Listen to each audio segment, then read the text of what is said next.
Good people, what is going on? Another episode of the All Go Podcast. I'm your host, Desmond. Go ahead and like and subscribe since you're here. Why not? Go ahead. Would greatly appreciate it.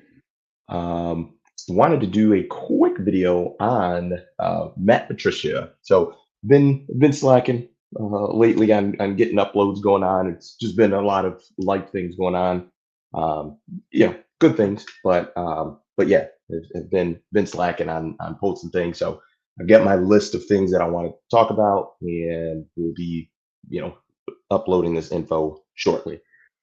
But the first one I wanted to talk about was Matt Patricia is officially been hired uh, as the defensive coordinator for the national champion Ohio State Buckeyes, which is very interesting. Obviously, Patricia had his most of his kind of popularity or fame came when he was the defense coordinator for the Patriots under Belichick, and from there he turned that into being hired as the Detroit Lions head coach, which I am still a fan of the Detroit Lions, but that was quite the time.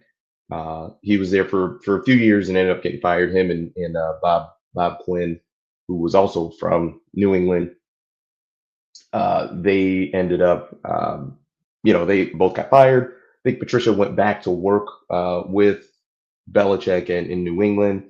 I believe he was co-OC with, was it Joe Judge? I think he was co-OC with Joe Judge, Mac Jones' second year in the NFL, and then that kind of went off the rails a bit there.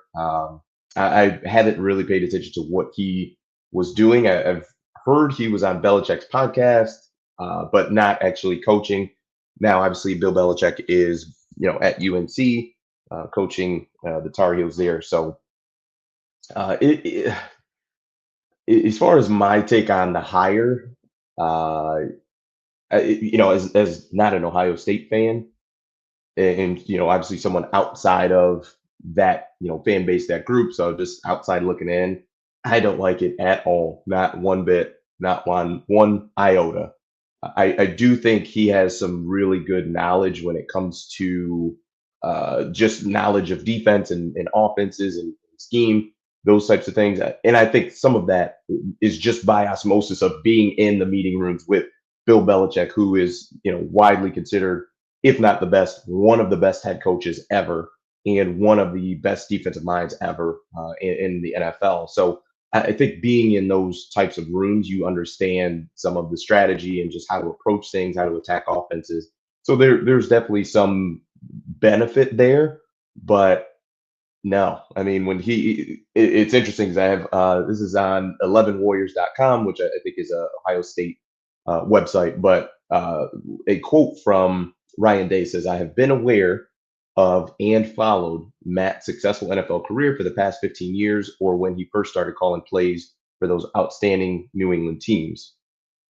I've also gotten to know him, and aside from his creative and outstanding abilities as a defensive coach, I think Matt's going to integrate into our program's culture and values, which are the essence of who we are, very well." Uh, Matt Patricia didn't call the plays as a defensive coordinator under Bill Belichick. None of Bill Belichick's defensive coordinators called the plays. I think actually his son did call the plays, but I guess my thing would be, if he was so creative and outstanding in his abilities, why was it an absolute disaster when he got to run the show in Detroit? Like, why was that the result of such a creative and outstanding person? And you could just say, hey, the Detroit Lions just weren't ready to win. They didn't have the correct culture, so on and so forth. And I would probably agree with most of that. I don't think we were at that point yet, and I say we as a Lions fan. So I do understand that aspect of it, but but you also helped bring in whatever culture was there, because Bob Quinn was from the New England Patriots. So while I will accept, like, I could see that rationale, it's still your show that you should have been running. So who knows? Maybe he'll be terrific and will, light it up, and Ohio State will keep rolling and kicking butt and win another national championship. No idea, but I am not willing to bet on Matt Patricia for just about anything. Um, like I said, it may be that Ohio State is so talented that's not even going to matter. But my money would not be on Matt Patricia to be successful there. So we'll see what happens. Like I said, Ryan Day is that once you win a national championship and you are a made man, and not that he could just rest on his laurels, and I'm sure he's not trying to do that, but you get more obviously cachet when you win a national championship. So the decisions that you make aren't as scrutinized if Ohio State would have lost in the first round of the playoffs, for example. So we'll see. Definitely not wishing anything poorly on them. As long as they don't play Alabama, because that's my college team that I root for, which they've got some work to do. But yeah, so we'll see what happens. That is it for me. Let me know your thoughts. We greatly appreciate it. Peace.